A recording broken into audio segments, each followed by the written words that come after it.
Hey guys, അപ്പം ഇന്നത്തെ എൻ്റെ പരിപാടി എന്താണെന്ന് നോക്കിയാലോ. ഇന്ന് പ്രത്യേകിച്ച് പരിപാടിയൊന്നുമില്ല.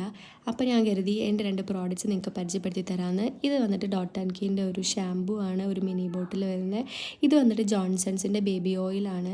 ഇത് നല്ലൊരു ടെക്സ്ചർ തരും കേട്ടോ നമ്മുടെ സ്കിന്നിന്. ആൻഡ് അതൊക്കെ അപ്ലൈ ചെയ്തതിന് ശേഷം വെറുതെ ഇങ്ങനെ മഴയൊക്കെ പെയ്തതല്ലേ, അപ്പോൾ പുറത്തോട്ട് നോക്കി നല്ല തണുപ്പുണ്ടായിരുന്നു. ഇപ്പോൾ ജനലിലൂടെ ഇങ്ങനെ പുറത്തോട്ടൊക്കെ നോക്കി ഇങ്ങനെ ഇരിക്കുകയാണ്. അപ്പോഴാണ് എനിക്ക് ഓർമ്മ വന്നത്, ഫ്രിഡ്ജിലൊരു ഡയറി മിൽക്ക് ഞാൻ കണ്ടിട്ടുണ്ടായിരുന്നു.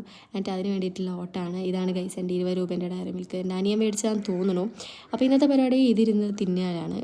ആൻഡ് ഞാൻ ഇടയ്ക്കിടയ്ക്ക് ഇപ്പോൾ അപ്പുറത്തും ഇപ്പുറത്തും നോക്കണ്ട, കാരണം അവന് കൊടുക്കേണ്ടി വരുമോ എന്നറിയില്ല, അതുകൊണ്ട്. പക്ഷേ മുഴുവൻ ഞാൻ തന്നെ തിന്നു. ആൻഡ് അത് കഴിഞ്ഞിട്ട് പിന്നെ പ്രത്യേകിച്ച് പരിപാടിയൊന്നും ഉണ്ടായിരുന്നില്ല. മിററിൽ പോയി 2-3 ആറ്റിറ്റ്യൂഡ് ഇട്ട് നിന്നു. പിന്നെ മുകളിൽ പോയിട്ട് ഞാൻ വിചാരിച്ചു, വായനാശീലം ഒട്ടുമില്ലാത്ത ഞാനൊരു ബുക്ക് എടുത്ത് വീഡിയോയ്ക്ക് വേണ്ടി മാത്രം 2 പേജ് മറിച്ചു. എന്നിട്ട് പിന്നെ ഇതെനിക്ക് പറ്റിയ പരിപാടിയല്ല എന്ന് ഞാൻ മനസ്സിലാക്കിയപ്പോൾ നമുക്ക് പോയി കിടന്നുറങ്ങാൻ. അത്രേ ഉള്ളൂ. ബൈ.